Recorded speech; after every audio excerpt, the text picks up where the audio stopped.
Hi, I'm Rowan. Welcome to the November meeting of the Scarlet Quill Society. I can't believe that this is meeting number 11. Like, how is that possible? Um, I'm going to apologize in advance for my voice today. I hope it's going to stick with us. I have my first cold in 3 years. Um, Wear your masks. Stop giving me colds. Um, And as usual, as with every cold I've gotten since I was little, it has turned into bronchitis. I've got the good meds, guys, don't worry. But I'm gonna be doing a lot of sipping on some liquid here, and I might be a little raspy. So bear with me. Thank you. Um, this is the point in the recording where, besides saying like and subscribe, do all the YouTube things, um, I usually do our land acknowledgement for yeah, right. And because it is November, I also want to acknowledge that um, we're working against sort of the backdrop of United States Thanksgiving, which is a complicated holiday to say the least. It's also for 9.7 million people as of our last census, a day of active mourning and a reminder that this is still very much an occupied continent, and a colonized continent. But I also want to acknowledge that for a lot of people working retail against the backdrop of late stage capitalism, and entry level jobs, this is one of the very, very few times that you are guaranteed to get an actual day off. And for retail workers, it's getting less and less so. Black Friday has extended. I'm really sorry. It sucks to be you. You are doing great work. Good luck out there this year. But but it is like sort of one of the only days that you can guarantee that you are going to get to spend some time with your family. And especially after the last couple of years, that also feels very, very precious to a lot of us. So if you are taking advantage of that time to be with your family or your found family, your friends, your family of choice, um, do enjoy your meal, do enjoy the company, but also like think about the context that you're doing it in. Think about how you're presenting that, and think about making some kind of a donation if you can possibly afford it, of time or money, or just amplifying Native voices, read Native authors, um, think of doing something for Indigenous people. And it's not carbon offsets, you guys. Like, if you're going to go eat at Chick-fil-A, you cannot donate enough money to the Trevor Project to offset their mega $1 million lobbying donations. It's the same thing, right? Like, but at the same time, it is still appropriate to acknowledge debt and to make reparations where you can. And um, in that vein, that's why, yeah, right, which is scattered, from here to Australia. Um, and here is in the Pacific Northwest United States, on the traditional lands of the Multnomah, the Wasco, Cowlitz, Kathlamet, the Clackamas, the bands of Chinook, the Tualatin, the Kalapuya, the Malala, and the list goes on and on and on, which is why we donate to the Naya Family Center, which provides culturally specific programs and services that guide people in the direction of personal success and balance through cultural empowerment. And they provide a continuum of lifetime services for a wraparound, holistically healthy environment that is youth-centered, family-driven, and elder-guided. And that is important to us to be able to give back in that way. So, just as you're sitting around the table having some turkey, and tell us in the comments whether you call it stuffing or dressing. Why is that a thing? And does it matter if it's in the turkey? Is it still stuffing if it's not in the turkey? Or does it become dressing because it's never been in the turkey? Or do you call it dressing because it's in the turkey and then it comes out of the turkey? What's your deal? As you're enjoying that, think about ways that you can give back, or, return some of the bounty that you are blessed with this year. I just said blessed, which is not me. I'm sorry. That's I blame the season. Hey, my tree is seasonal. um, so proofreading, we all have it. No, this month we're sort of down to, I'm sorry, that's not even my cough. That is my dog. I don't know if the excuse me. I don't know if the mic is picking that up, but that coughing and hacking is a dachshund, not it. So, proofreading. You're going to publish. You're going to print your book. You're going to have it bound. You're going to print your thesis. You're going to, put up your poster, whatever you're going to do with this piece that you have written. You're ready. You think you're done. You are going to hit go. Have you proofread your piece? Has someone else proofread your piece? I'm going to start by just saying, if you can at all ever just not be the person who is proofreading your own piece, go with that option. Please go with that option. You already know what you were trying to say. You already know what you think you wrote, and that is going to get between you and good proofreading. Please get someone else to proofread.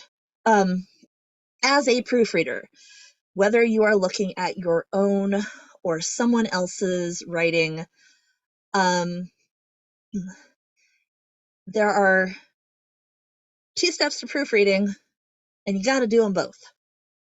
One is read all the words, and the other is read none of the words. And I'm going to show you one of my favorite examples, which is in this book, Mr. Midshipman Hornblower, and it's not actually in the book. It is in the blurbs for the book, in the wow, what a great book this is section. And the reading none of the words is actually pretty good. This layout is great. You can see it, you can read it, you can tell each thing is distinct, you can tell who said each thing without it interfering. The spacing looks pretty good. And then you get to the reading words part. And I'm going to admit that a lot of people do read Napoleonic era military fiction for the thinly veiled homoeroticism of 2 men trying to hide their wounds from each other. And then they take the hand away and it's full of blood. Archie, Archie, is that your blood? Okay, but at no point should your book blurb say sound history, absorbing adventure, and spanking. Good writing. I've said to a lot of clients who are writing poetry, line breaks or punctuation. And that is a proofreading error. That is 100% a proofreading error. That should not have gone to print like that. Unless that's intentional, in which case, cheers, proofreader. I see what you did there. I would have done it too. I would absolutely have let that. No, I would not have let that go. I would have said, consider moving spanking to the next line. And then I would have felt like my comment was very awkward. And then I would have chosen a different quote. But because the line break is punctuation, you have to read that as a sentence and be like, ooh, oh my. So those are the differences between reading all of the words and reading none of the words, right? So let's talk first about reading none of the words. If as a proofreader at this point you catch yourself reading for enjoyment or getting absorbed in the story, stop, back up, go back to the first thing that you remember reading and enjoying, and start proofreading again from there. You have screwed something up. whatever you can do to make the words not look like words at this point is real good for you. I was brainstorming with another editor last night, and they said turn the view codes on in Word if you're proofreading in Word or whatever document or whatever program you're proofreading in. You are going to spot double spaces faster. It's going to be easier to tell if you have italicized a space or bold-faced a space. Yes, those are mistakes. Yes, it's noticeable. It is visually noticeable if a comma is italicized. At some point in your proofreading career, you're going to be like, that space is bold. It's just very slightly the wrong size. And you're going to feel both very accomplished and kind of like, oh, you nerd. Um, so you're looking for things like that. You're looking for, is the comma italicized that shouldn't be? Are there double spaces?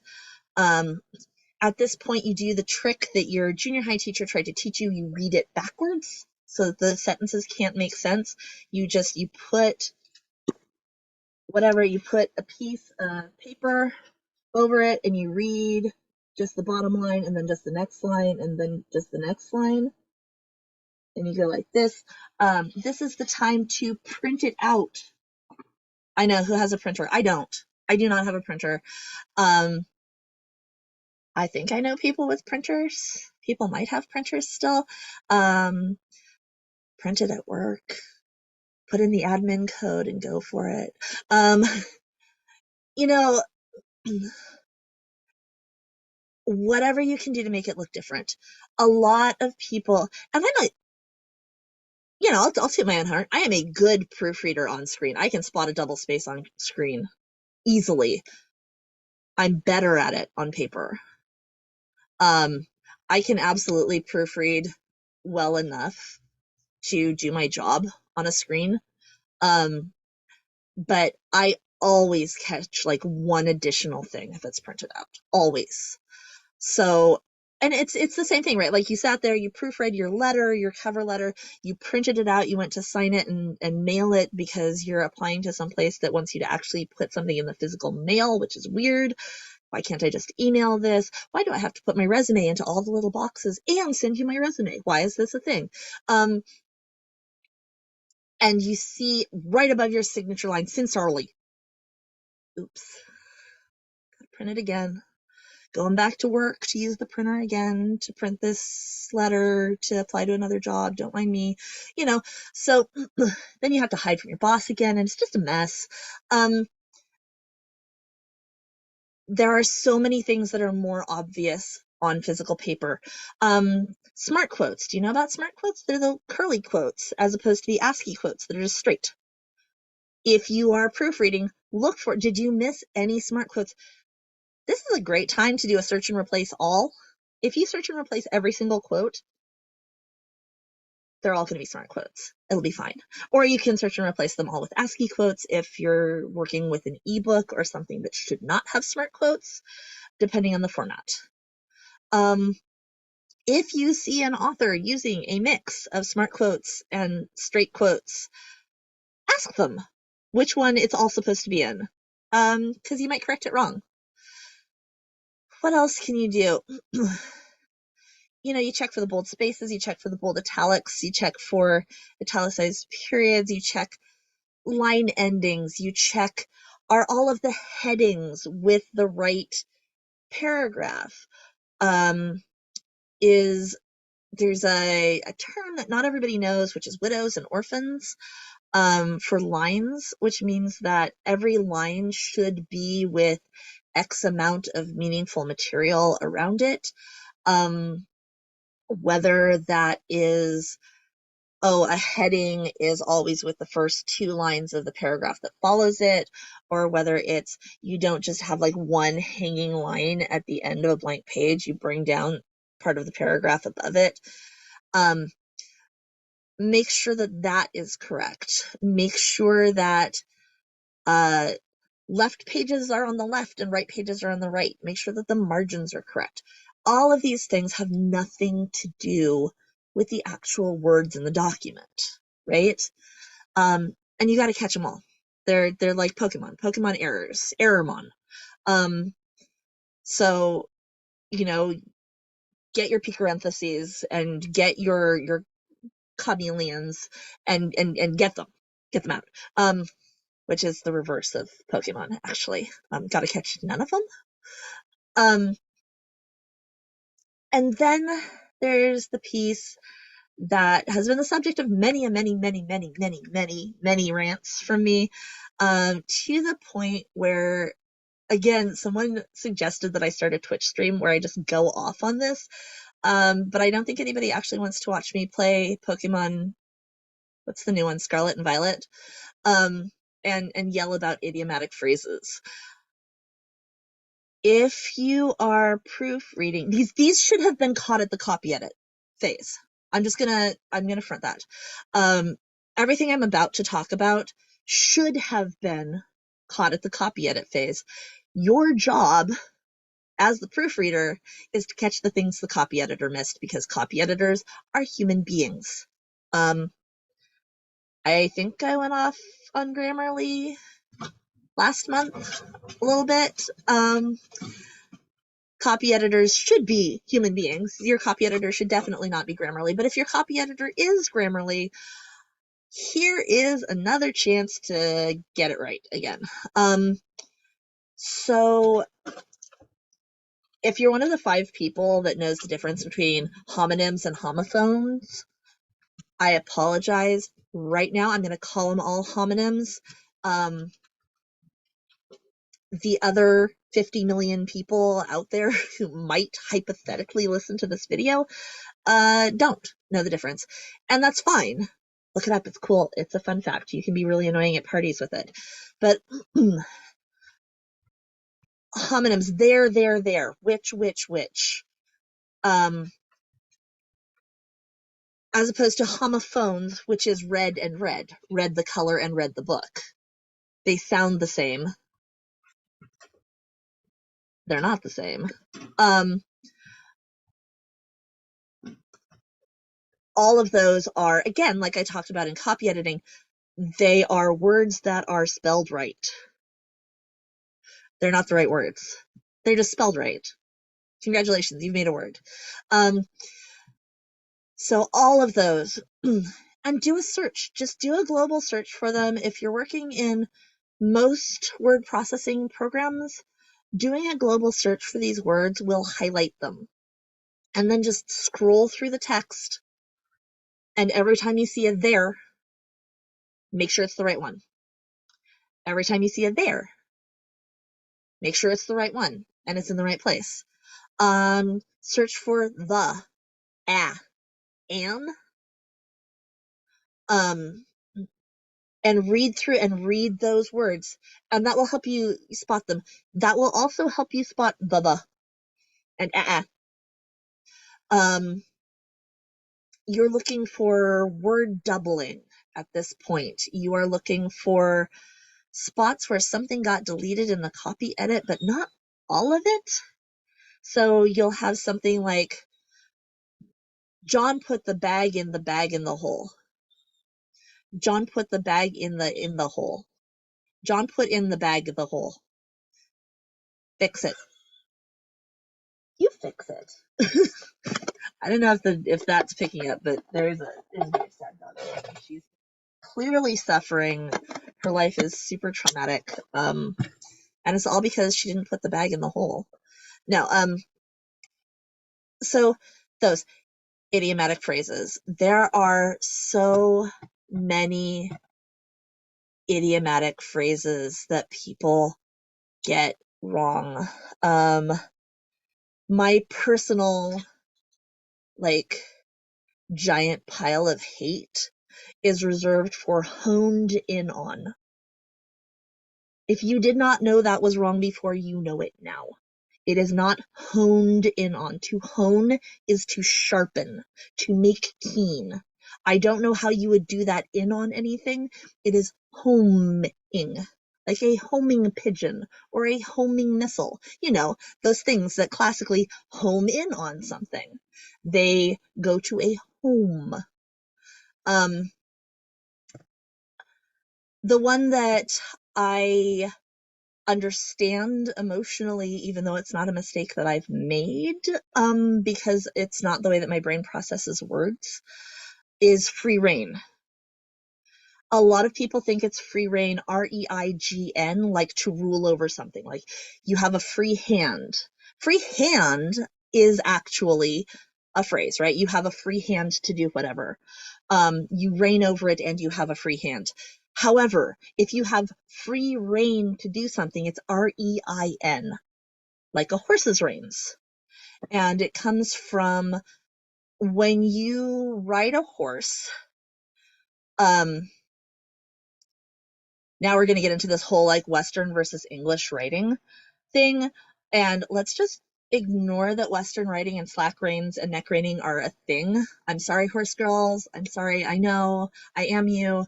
But when this idiom was being developed, you would have your horse, and the kind of bit that you use in the horse's mouth is very gentle, and you keep contact with the bit and with the horse's head by keeping a very little bit of tension. What do I have around here that I can... Oh my goodness, why do I not have yarn? How do I not have yarn? Well, I knit so much. I found it. So you would keep just like a little bit of tension on the reins, and that meant that the horse's head stayed where you put it, and the horse would keep doing the thing, and then you would pull on the rein, the horse would turn its head. When you gave it free rein, you let the reins go slack, and the horse got to do what it wanted. And that's where the idiomatic phrase, he had free rein, comes from. Not from being a king, from being cavalry. The one that I have to let go is gantlet. You do not run a gauntlet. A gauntlet is a glove. You run a gantlet, which is a series of challenges. And to run the gantlet meant to pass between people who would strike you. You throw down a gauntlet when you are challenging someone. You don't run it. You throw it. Gauntlets. Yeah, how would you run a glove? Guys, how would you run a glove? Y'all, please don't do this to me. I have to let that go. I'm trying to be more descriptivist in my old age. It's not working. Honestly, I get paid to not be a descriptivist. So, I do love descriptivism. I love how much fun we can have with the English language. But while you're having fun with the English language, you have to do things that make it sound like you know what you're doing and are having fun deliberately. Like, I am the number one offender for saying it me. Something happens and I'm like, oh, or I'll see a picture of like a goofy fox or something. You know, like the fox that dives into the snow and just like it just gets stuck. It me. That fox me. I'm doing that on purpose, and you know that I know better. If I incorrectly use an idiom, you have no idea whether I know better or whether I'm just screwing it up. And that's why you need to not misuse idiomatic phrases, because you will just look like you don't know what you're doing. There's no reason for a reader to make an assumption that I picked up my soda to drink it and I didn't. There's no reason for a reader to make the assumption that you know that it's not honed in on. I famously am such a snob about that one that I have put down a book that I wanted to read because that was on page 1. And I said to myself, ooh, relevant to this month, this book has not been proofread by a competent human being. And I will suffer for that. And I put it down and I have never picked it back up again. I have friends who really love that book. I appreciate their ability to get past that. I can't. I'm a killjoy. I'm no fun at parties. If by parties you mean parties where we all sit around quietly and read. What else? Oh, while you're reading for meaning, we're back to spanking. Sorry, not sorry. Do line breaks make sense? Do they leave words hanging? One of the editors here at Yeah Right, my writing partner, shout out, does this really cool thing when she's writing poetry where she takes a form like a sonnet, and I'm honestly like I'm blown away every time I read one, and she plays with that because a lot of people when they read, speaking of Horatio Hornblower, um, when they read a sonnet or when they read a poem that rhymes, and a sonnet is a poem in a rhyming and metered form, um, if you want to know how to write a sonnet, actually, Yeah Right has a bunch of good tutorials, shameless plug.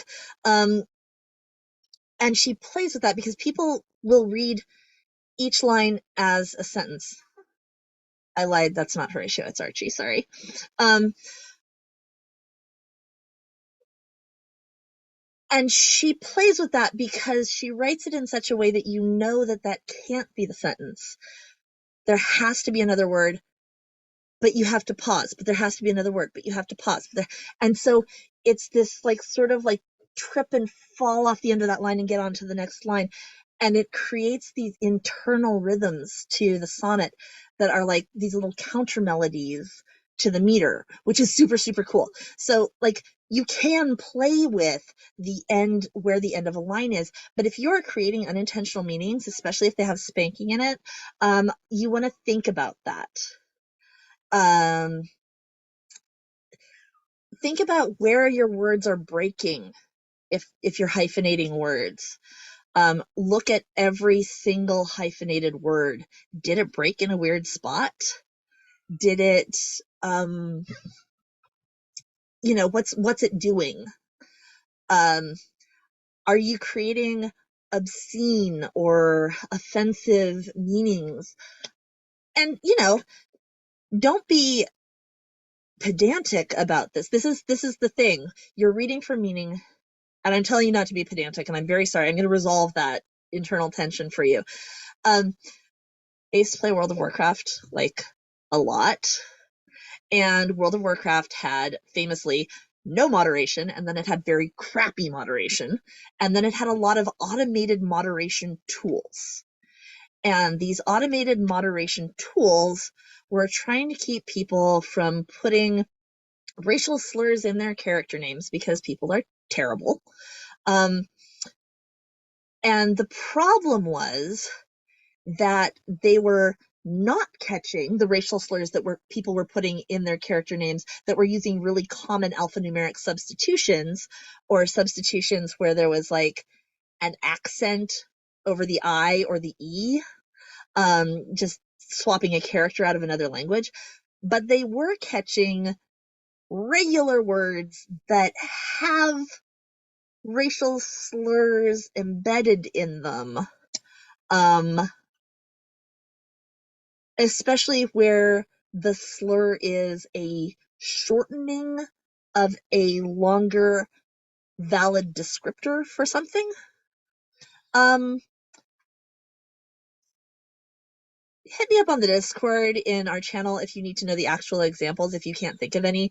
But I am 100% sure if you apply yourself just a little bit, you can think of a perfectly normal word that contains a character combination that is the same as a slur. 100% sure. So, don't be that guy. At the same time, if you are hyphenating one of those words and the break is right after a racial slur, don't do that. Move that. Move that hyphen. Change that word. Don't just leave that hanging at the end of the page. It's just a weird little hate bomb to come across in writing, and it's not fun for anybody. When you are proofreading, and this brings me to the next point, you must be proofreading the exact thing that is going to print. The exact thing. You can't be proofreading like, oh, well, then we're going to hit paginate and we're going to print it on another printer, because all of a sudden, all of your work on these hyphens is wasted, and none of it works. Sorry, I'm just, toss a coin to your Witcher. None of it works. If your client is doing a long designed report, like some of mine do, got to proof it in the PDF. You have to proof it in, or, in Illustrator or whatever they put it together in, which in some cases is going to mean stepping all over the squeaky toy, is going to mean going to your client and saying, I do not have access to the program that you designed this in. This is a $600 program. Would you like to buy that for me? Would you like to pay a month subscription fee for me? Whatever, like $20 or $30 it costs to get access to Illustrator for a month. Would you like to set up a virtual machine? This is something that larger clients can often do, especially if you're working for like a publishing house. Put me on your license for a month, or hook up a virtual machine so I can like log in and work on one of your computers that has the program. But you must insist on proofing the actual thing, because otherwise you're not going to catch the spanking break. If the margins are here and then they go to here, you have to catch the margins, you have to catch the page breaks. And if you're not working with the thing that has the final page breaks on it, it's not going to work. This is also the time where you have to, I'm sorry, I'm looking over here, I'm trying to decide if I'm going to knock everything fly. Sorry, my facial tissues.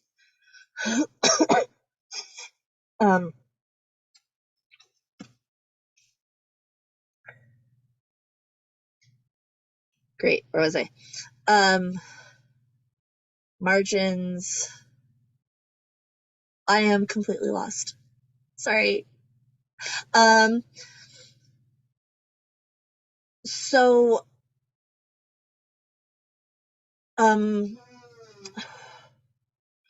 you must be working on margins, page breaks. Oh, all of the things that your eye wants to skip past, that's what you're here to look at. This is the time, I'm so sorry, to re-add all the columns of numbers. This is the time to reread all the numbers, to make sure all the little like greater thans and less thans are going the right direction, to make sure that you don't have rounding errors. Go through and check all the names, including your name, because I gotta tell you, I've done that. That's embarrassing. Can't spell my own name.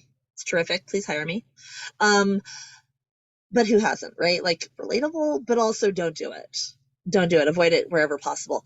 So, all the things that your eye wants to skip past. If you're proofreading fantasy, make sure all those names are spelled right. And go back to the author with your list of names that you've been checking the spelling against and make sure that's how the author wants to spell them. Talked about this a little bit in copy editing.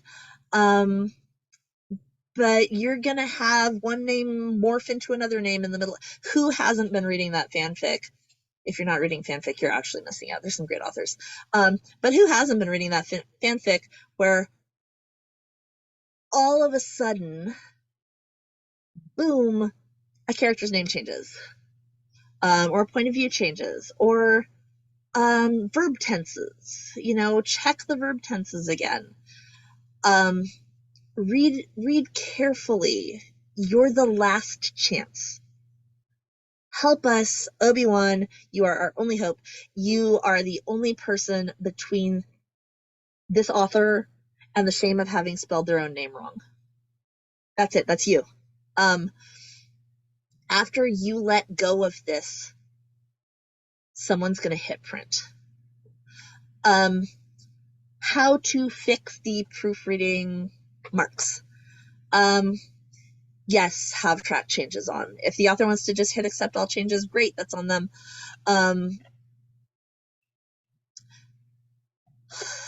What else? There are markup tools for every single program. Use them. I am a huge fan, honestly, of marking up PDFs. I think that Acrobat has some very intuitive tools. They have a strikeout and insert tool. They have an add this here. You can link comments to words. You can do a lot of things within that document. Sorry, there was a dog down here and then there wasn't, and now there is again. Okay, buddy. I don't know what to do for you. There are so many good proofing tools there. And there are good proofing tools in whatever program you're using. So take advantage of them, know how they work. Make sure that your author knows. There are so many cheat sheets with proofreading marks, and there are also hilarious cheat sheets with proofreading marks that are fake. Make sure you're not accidentally working off of a parody. But hang on a second, I have to lift the dog.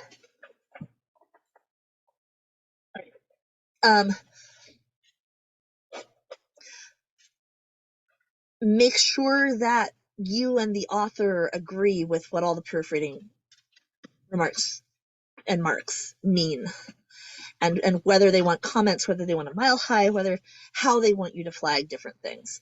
Had a question in the Discord that says, how do you keep focus on a long project? Don't do it as a long project. It doesn't matter, right? You're not reading this for sense. Break this down. Break it into 3-page chunks and watch a YouTube video or a TikTok in between these 3 pages.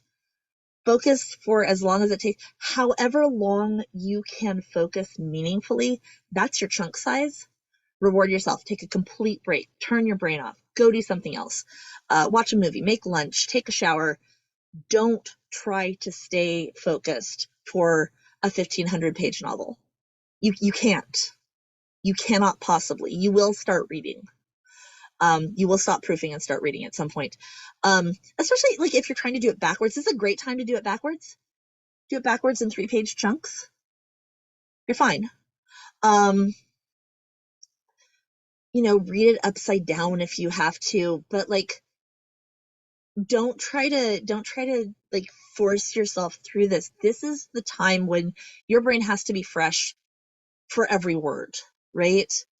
So lay out the project. I have these little like pieces of scrap paper that are like scrapbooking paper that I will tuck into things to be like, okay, this is my stop point. And even if I still feel like I'm fresh, I'm going to stop and go make some mac and cheese.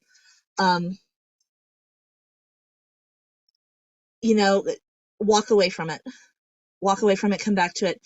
And it is the biggest pain in your butt if you are billing hourly for proofreading. If you can get a per page rate, it's going to make a lot more sense at this point, maybe, because you do have to just sort of keep walking away and coming back.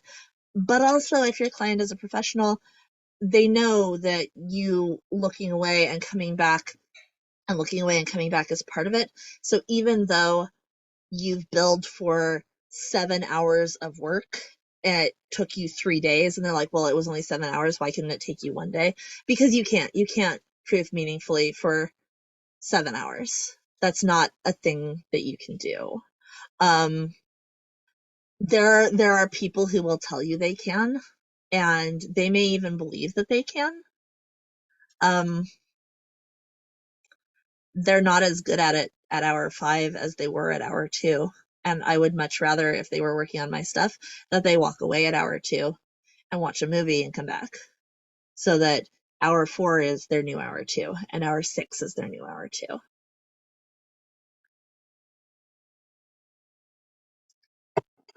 If you have X amount of projects on your desk and you got to get them all done, watch a movie may not be your most productive thing. Change projects. Keep changing projects. This isn't like dev editing. When you're developmental editing, you need to have your whole brain in that project. When I dev edit a novel, especially if it's mine, God help me, I don't want anyone else in the house. I don't want um I don't even want my dogs. I need nobody to have needs but me. Um so that I can just have like my snack basket and enough liquid. Stay hydrated, everybody. Please stay hydrated. Um and comfy clothes. I'm gonna put on my sugar glider onesie and I'm gonna go to town on that thing for 11, 12, 15 straight hours. Um, which isn't the way that everybody works. It works really well with my particular neurodivergence. Um, but even if you're only doing it for 5 or 6 hours at a time, and that's what you can hold in your head, being able to immerse yourself in the world and see all the plot pieces and remember all the plot pieces, that's important. If you're trying to remember whether it's honed in on, you don't need to do that. You just don't. You want to be as unimmersed in this as possible. You want to be reading for unintentional meaning, accidental hilarity, um, incorrect phrases, and italicized periods. You don't need to focus to see if a period is italicized. It's I'm sorry to everyone who at some point is going to look on their screen and be able to tell if that one pixel is tilted, because it's very visible. Um, the less immersed you are, the better for that. So work back and forth, change gears, try not to remember other things. It Not remembering what's going on in the story is actually going to help you, if that makes sense. Um, okay, so things that only humans can do. Oh, and commas. Everybody, commas. The proofreader is the last line of defense against commas. Um, I love commas. Don't get me wrong. I love commas and the semicolon. I love the semicolon so much. I love it so much. Thank you, Pietro Bembo, for the semicolon.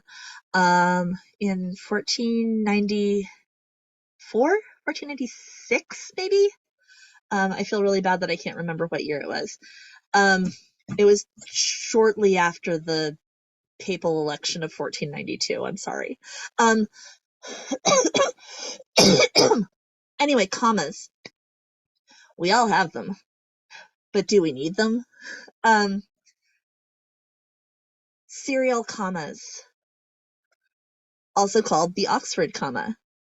Number one, this is a hill I will die on. It's the right thing to do. Always use the serial. You can't make things less clear by adding a serial comma, but boy, can you make them less clear by taking it out. If you're not sure, if you've ever looked at something and said, I'm not sure if this needs a comma, use the serial comma. Just use it. You're not saving ink. I thought I was going to be the disgusting one, but the dog is definitely on that. Yeah. But on the other hand, commas. You're going to see so many commas, so many participial phrases, so many preambles, so many, look at every comma and make sure it's necessary. Make sure that start parens have an end paren. Make sure that start quotes have an end quote. Make sure that end quote punctuation is correct. Make sure that when you're correcting end quote punctuation, you are doing it with the correct standard.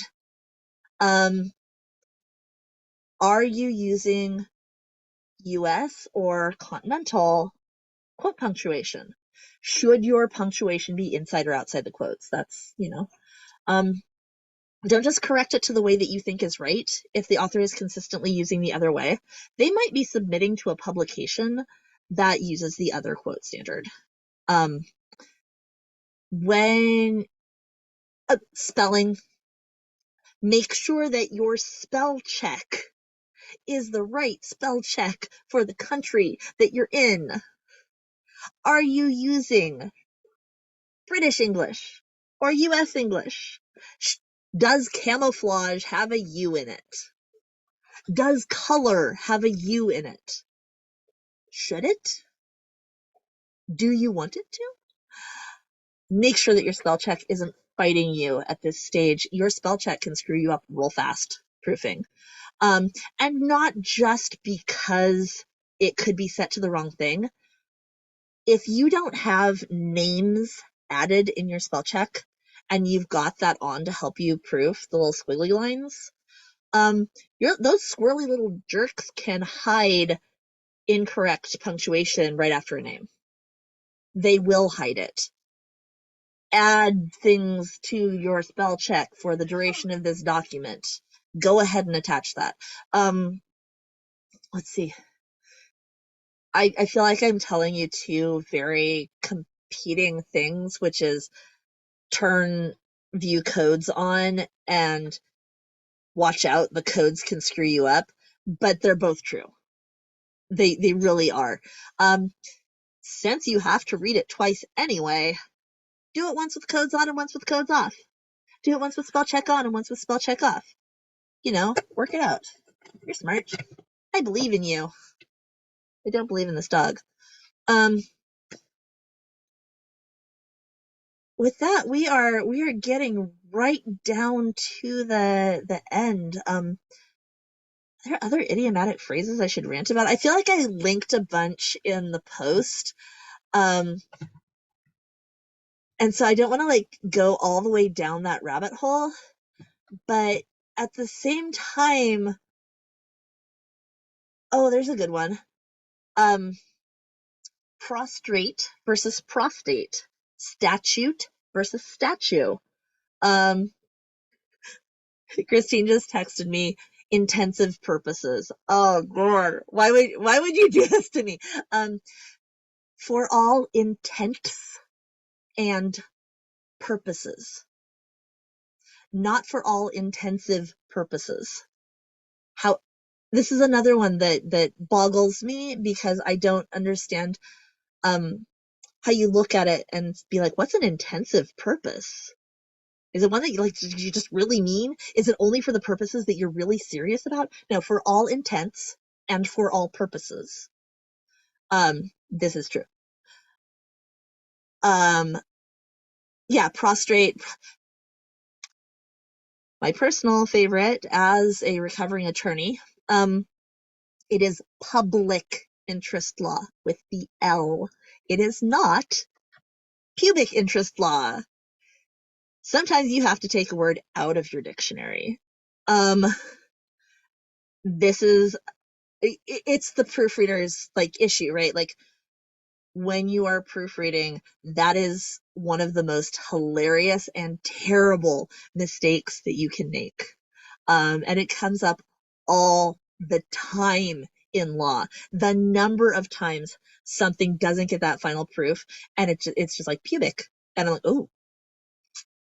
And you can't even be mad about it, but you're like, oh, did your secretary not take that out of her dictionary? Yeah. You gotta proof for words that are words. And this is another, reason that I guess that's in the weird Venn overlap of read for no meaning and read for all meaning is this a word? Should it be? Sneak peek. P-E-E-K. Your eyes. Not. How would you have a stealthy mountain? It is not a sneak peek. Mount St. Helens was a sneak peek.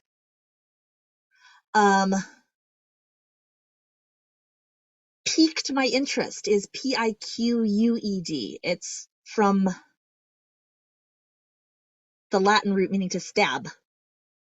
It didn't P-E-A-K your interest. It didn't mountain your interest. It poked you.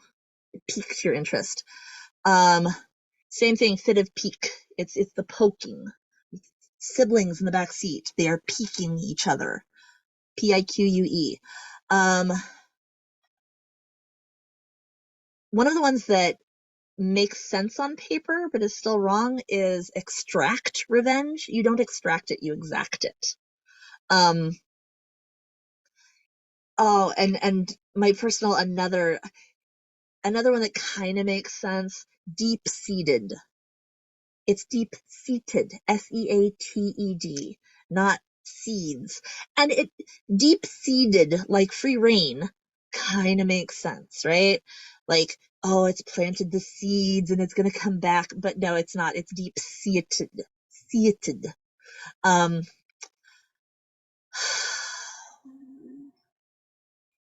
one that is not relevant to many people except me, immigrate versus emigrate. That's one that you should look up every time, whether you're using the right one. And people don't, and everyone is going to understand what you mean. And if you're just doing it for a blog post, maybe, but if you want your blog post to be spread everywhere, maybe get it right the first time. Insure versus ensure versus assure. They're very different words, and different people do each piece. You insure your house to ensure that if something happens, you are assured of compensation. Bated breath, BATED, abate, held, paused, abate, bait, BE.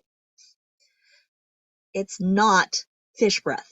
Guys, please, y'all, I beg you, stop.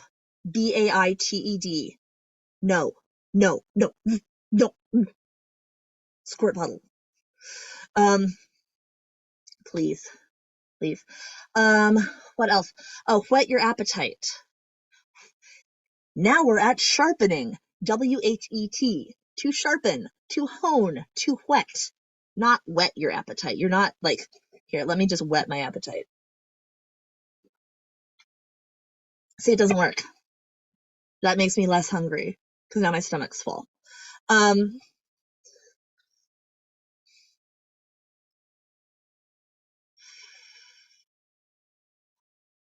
You know, again, linked a bunch of these. You probably don't need to hear me rant a lot. Also, honestly, we're talking about proofreading, and everything that I have said should be taken in the context of I am talking about proofreading. I am talking about pro-level communications that are going to be judged on your command of the language. I am not talking about Facebook. And if you run around being like, ha ha ha, you spelled that wrong on Facebook, you are a jerk. And you're being ableist, frankly. The purpose of language is to communicate, and you need to think about the context in which you're communicating, as well as the correctness of the word or the spelling or the phrase. You also need to be open to the idea that people use social media on their phone, which will always change hell to heal, and which will often change were to we're, or vice versa. It will change that. Vice versa, VICE, not visa versa.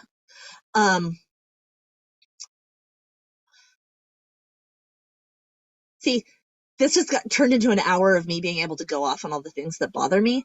But also, again, if you're not getting paid to correct someone, why would you? What does that get you? If you have a friend and you see them making the idiomatic phrase mistake online, drop them a DM and say, hey, just wanting to make sure that you know it's actually this, and I don't know if you want to change that in your post because people can get pretty judgy and mean on the internet. Don't be the judgy, mean person who pops up and is like, Actually, it's piqued, Piqued. And they're like, yeah, but I really just want to talk about this thing that piqued my interest. Yeah, well, you spelled piqued wrong. And all of a sudden, you're not talking about people licking frogs in national parks anymore. You're talking about some spelling error. Guys, please stop licking the frogs in the national parks. It's not cool. The frogs don't like it. Please don't. Why is the national park, it's 2022, why is the national park having to tell people to stop licking frogs in the park? Lick the frog outside the park, duh.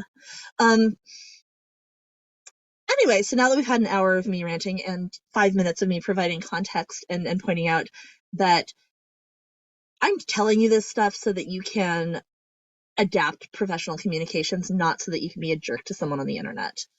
If you're going to be a jerk to somebody on the internet, I guess that's on you, but don't be like Rowan told me to, because I didn't. And with that, I will see you next month for the final session of this workshop where we talk about what you should never do yourself and what you can and why and where it makes sense to spend your time and your very precious money. Speaking of things that we don't have a lot of in December.